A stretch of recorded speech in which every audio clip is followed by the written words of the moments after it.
want to ask you this, Sina. We're going to go to a break. When we come back, we're going to be here. So there's an Asian student who's out in the streets going on Fox and stuff, complaining about not getting into all of the Ivy League schools that he applied to. He got a 1590, which is almost perfect on his SATs, and he was rejected from 6 elite universities.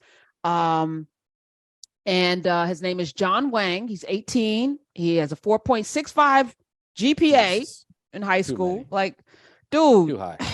Doing too much. And a perfect score in math on his SATs. He was rejected by MIT, Caltech, Princeton, Harvard, Carnegie Mellon, University of California, Berkeley. He blames affirmative action. He said, I gave them my test scores and then they must have ran the model on that. He said, they told me I had a 20% chance of getting accepted to Harvard as an Asian American and a 95% chance as an African American. His parents, of course, come from mainland China. So I want to just, Mindy Kaling's brother did this bull crap a few years ago. And they did it. Did we interview him? I think we interviewed him, Smiz. Go find that interview. I remember this. I feel like you weren't here though, Smith. So you're going to have to go back in the archives. But I remember this case because it was early on in my tenure here. And he didn't have to put on blackface because he's darker than me, but he changed his name, did all this thing. And it's like a gotcha moment. But what you don't understand about universities is it's supposed to be an amalgam of all kinds of walks of life and different people from backgrounds, because the experiment is for young people to bang up against people that are not like them so that they can get a real education in life, learning from people from different walks of life, right? So you know why 95% chance of being black and getting in? Because at the Ivies, only 8 and as low as 5% of black people get into these Ivy Leagues. We make up, I think, 20% of the population, but the census will tell you 13, 12% because we don't fill out the census. But that's not even representative of a swath of America, right? 5 to 8% of us get in Harvard, Yale, Princeton, Carnegie Mellon, all of that. So Asians make up less. Like, what percentage of the population are Asians? I want to say it's less than 10%, but I don't think they fill out the census either. So I can't say that for sure. But let's say, for kicks and giggles, say they make up 12%, which they don't. They make up 20% of the Ivy League, 20.5%, if I'm being exact, of the Ivy League entrants.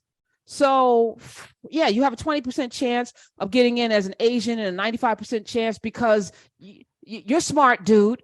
I know you're smart enough to understand why. And if you're not smart enough, maybe you don't deserve to go to those schools. Maybe that's the problem, because you don't have the acumen to be able, the EQ to know why it's important to have diversity in these colleges. Sina, did you feel that way when you were going to school, that you were being overlooked by some black person, took your spot? No, never. No, I think this is exactly. I went to GW. I applied to go to GW in DC because it had one of the higher diversity rates because I wanted to be in a city, not just the university itself. But being in DC, I knew there would be languages everywhere, there were different types of cultures and people everywhere. That's what I wanted. I sought that out, right? And that's why I like being in cities and stuff. But a lot of people don't realize, to the point you're making, is that universities are about not just the academic education, but the social education and being able to be in a society. And we've kind of lost the plot when it comes to these things, that we think a university, because we have this equation in our head that Ivy League equals and then like success. Look at the other way that people need to also remember, and I don't see this young man complaining about this, but the backdoor way into these Ivy League school. Maybe your parents should have been more wealthy and they could have bought your way in. They could have bought a building or did a donation or helped a sports team, and you could have gotten a better chance at that. So the system is rigged in a variety of different ways, but the least way it's rigged is finding it a diverse population of people to go to the school. And why doesn't he know that? You know, with all this going on in this world, and I just looked it up, Asians make up 7% of the population. So you have a 20% chance as 7% of the population of getting in an Ivy League. I have a 95% chance as 12% of the population, but I'm only less than 10% of the actual entrance, like that. Yeah. We don't get in at the same rate. You 20% get in versus 5 to 9%. Clearly, did I say 9? Let me see. Look at my scores. Princeton, Asians 20.5%, Hispanics 11.4%, African Americans 8%. So Hispanics have a better chance. Why didn't you ask about Hispanics? Do you know what I'm saying? It's dishonest. So I feel like and there's this cultural indoctrination into, how you should view Black people. When you come here, you get your green card and how to be racist, right? It's automatic. It's drilled into you. This is how you get ahead. And I feel like it's time for us to really stop this, and have a conversation with all these folk and call them out, because this is some bull crap. And it's damaging. It's damaging to this thing that we want to have, which is community and culture here.